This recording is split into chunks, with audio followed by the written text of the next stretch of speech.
Dude got a surprise for you. You got free repairs done up to it. How did that work, man? Because this seemed too good. I promise to you. Everything all right with the car, right? Everything's all right with the car.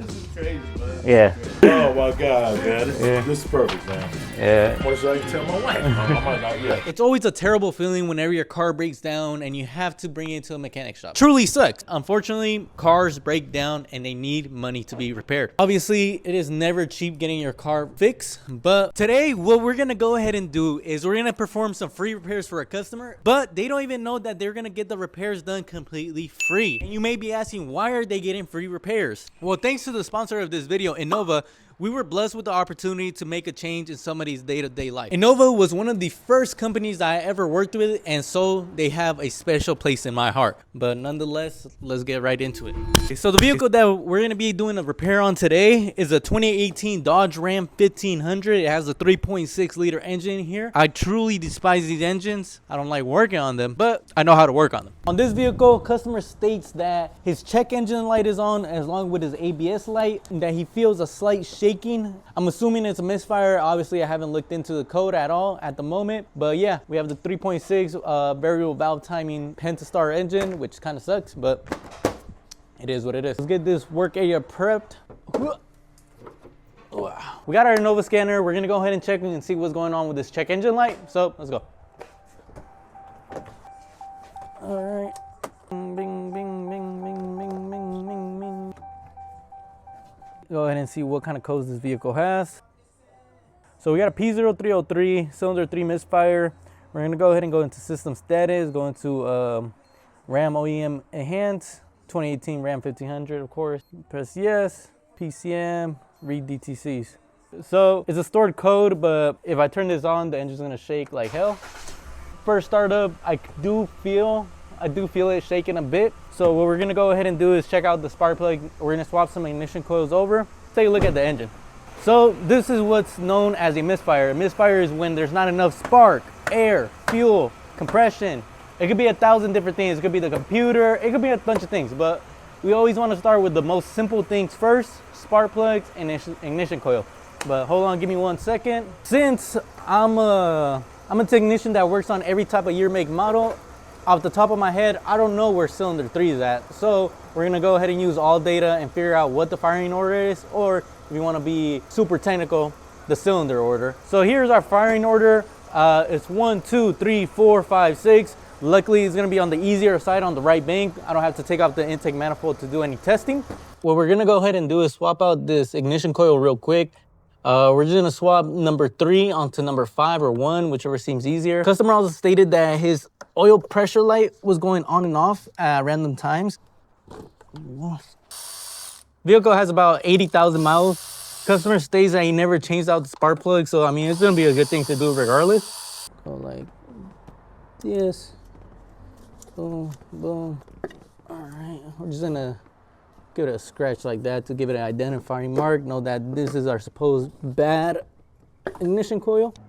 It smells good. Doesn't smell like oil's leaking into there or anything of the sort.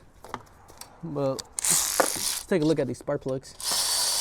I mean, they're not terrible. Definitely not terrible. I mean, yeah, they're all right. They're not the best, they're not the worst. So that's number 2, or number 1.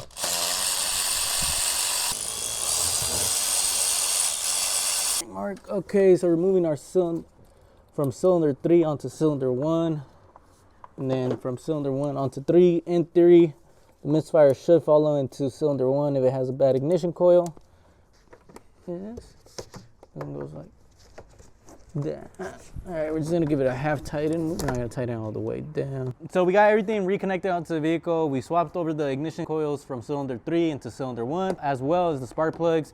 Now what we're gonna go ahead and do is we're gonna clear the check engine light, let the engine run, and see what code it gives us now. All right, so now we're gonna go ahead and erase the codes off the vehicle. Once the codes are erased, we're gonna let it run. Hopefully we get an instant code, because the misfire was pretty significant. So I'm pretty sure the ECM will pick it up relatively quick. As you guys can see right here, we have the check engine light illuminated onto the dashboard. Now we're just gonna go ahead and read the code, see what we got. In theory, we should have a cylinder 1 misfire, And as you can see right there, we have the cylinder 1 misfire. The ignition coil is no good. We're also gonna go ahead and replace the spark plugs on it since we're already in there. So what we're gonna go ahead and do for this job is we're gonna go ahead and replace all 6 spark plugs, 1 ignition coil on cylinder 1, and also the upper intake manifold gasket. Since in order to do this job, we have to take off the intake manifold. So let's get right into it. Like that. And boom, got this connection out here. Oh, well, we don't gotta take that off because it's gonna come off with the entire intake. There we go. Probably just take this off. Just get a little bit more space over here. Now, carefully and meticulously, we're gonna be taking off these eights. All right, pry that off like that. Boom, boom, bam, bada bing, bada boom. Lift, and there we go. So you take off a upper intake manifold from one of these. Okay. All right, so now we got the upper intake manifold off. Go back down here like this. Move this out the way. When I was underneath the car, I noticed that there's a lot of engine oil all over the transmission. 3.6s, if they're in the rear wheel drive configuration, what will happen is when your oil cooler starts leaking, it'll just travel all the way down your transmission and cover it. Today, we're also gonna be taking care of that. He does have a substantial oil leak, but he also had a complaint about his oil light randomly going on. Typically, that usually means that there's an intermittent failure of the oil pressure sender that's located on the oil cooler. So we're gonna go ahead and take care of that for him as well. In order to do that, we have to take out the lower intake manifold. Since we're already here, this is actually relatively super easy. Jesus Christ. Jesus Christ. Lower intake manifold is already off, so now that gives us clear access to the oil cooler. And take a quick look. You're gonna see that it is completely filled with oil in the vicinity. Now that we have the lower intake manifold off, we're gonna go ahead and take off the oil cooler. All the way back there is the transmission. It's pretty hard to pick up on camera, but all the way back there is filled with oil. Pretty much gonna take this piece off, and yeah, that's pretty much it.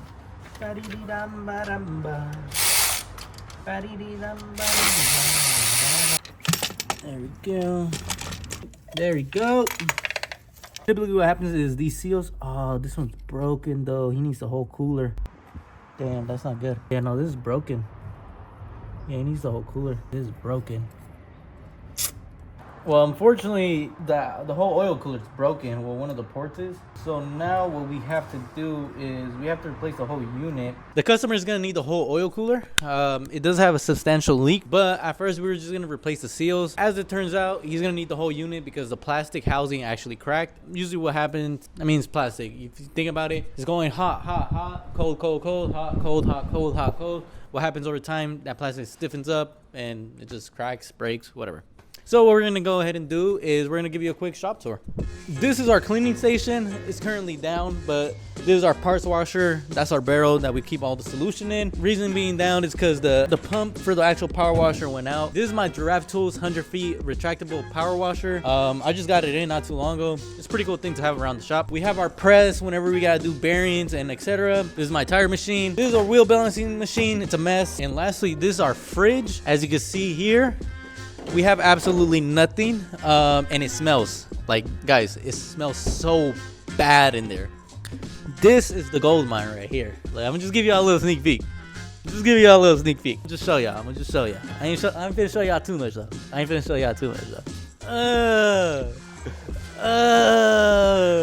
Look at that. Supercharged. Look at that. Look at that. Supercharged. That's how you're gonna see though. That's how you're gonna see. That might or might not be a supercharger. I don't know what for though. But it might be, I don't know. 5K likes and I'll start ordering more parts for that. We'll check back in once this part arrives. I ordered a part, but I mean they always take a while to get here. So it is currently the next day It is Saturday. I didn't want to come in this Saturday, but you know, we gotta finish this truck. The reason being that yesterday when we found out that the oil filter housing was cracked, it was already too late into the day where we could get another one. Today, I finally received it. So right here we have the dormant oil filter housing. Let's open this up. I went out last night and I am, in other words, extremely tired. Will this affect my ability to work? Absolutely not. So instead of plastic, we're gonna be upgrading the customer to an aluminum version. It has a lot better chance of not cracking. That's about it. Yeah, we just had to assemble this thing real quick and then we'll be good to go. We got the oil cooler pretty much assembled. New gaskets, 1, 2, 3, 4, 5. It's time for the reinstall, I guess. So let's get right into it. Come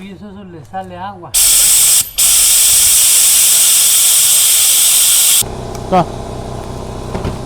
Thank you. Por allá, por aquí. Ooh, right on the money, huh? Right on the money. Money, money, money. Let me grab this one. Let's get this intake in. Do you really like me? Do you work for all men?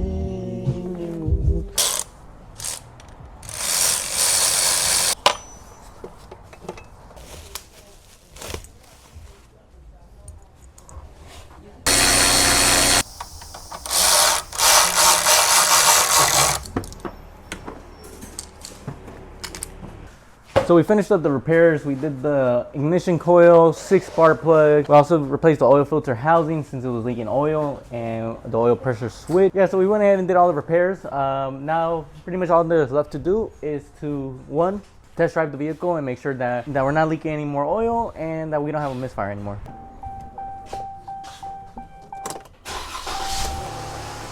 Okay, so we finished the repairs. We still have the check engine light since I haven't cleared it yet, but we're gonna go ahead and erase these DTCs. There we go. We do have the ABS light on, but the customer's gonna take care of that a separate day. Right now we just have a bunch of permanent codes. We just have to drive the vehicle around to get rid of these. And the second thing that we have to go ahead and do is surprise the customer with a free repair. I do got a surprise for you. So pretty much, long story short, I do like YouTube videos, so you don't owe me anything. Yeah, you know. Nah, I swear to God. Yeah. So you don't owe me anything. You got free repairs done up to it. How did that work, man? Because this seemed too good. This seemed too no, I promise to you that you don't owe me anything. You're all good to go. Like, you don't owe me anything at all. Everything all right with the car, right? Everything's all right with the car. This is crazy, man. Yeah. Yeah, I'm doing that ass. Hey, man, God, man. Yep. Well, oh my God, man. This is perfect, man. Yeah. Nah, you're all good to go, man. Yeah. Here you go. Damn, I'm gonna say I can tell my wife. I might not yet. Okay, man. You got me a loudspeaker? Man, we're trying to tell you this. Man, the day's beautiful. Okay, hold on. Can you explain that to my wife? So listen to this. Hello? Listen, man, listen. Hello? Man? Yeah. Yeah, so yeah, I make YouTube videos, and then I got a sponsor for this video, and you guys got lucky. You guys don't have to pay me anything for the repair. Innova, the sponsor of the video, is gonna be taking care of the bill. Wow. Yeah, ain't that something? I'll tell you, I'm a good guy. So I'll see you in a second. Wow. All right. Man, that's crazy, man. That's crazy work right there. But I had one more surprise for the customer. I went to my local O'Reilly store to get him his very own Innova 5610 scanner. These scanners are available in most automotive retail stores. Thank you. Nah. Sponsor of the video, Innova, also wants to give you a scanner. This is pretty much the same scanner that I use to do the whole diagnostic on your vehicle. It's called the Innova 5610, and yeah, they just wanted me to give it to you. Oh, yeah? Thanks, I appreciate it. All right, man. I'll definitely be coming back, though, man. Well, this scan everything, huh? Yeah.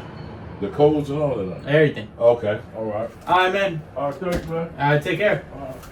So we gave the customer the Innova 5610. That's the same exact scanner that I used to diagnose his vehicle to determine which cylinder was misfiring. The scanner also offers bi-directional features, meaning that you can pretty much activate any sensor that is compatible. One example being, let's say a car doesn't start and you want to test the fuel pump. With the Innova 5610, you'll be able to actuate the fuel pump to see if it primes at all. It is a reliable scanner that I do use on a daily basis. Whether you're a DIYer, a mobile mechanic, or a shop owner like me, it is a perfect fit for many situations. But thanks for watching the video. Bye.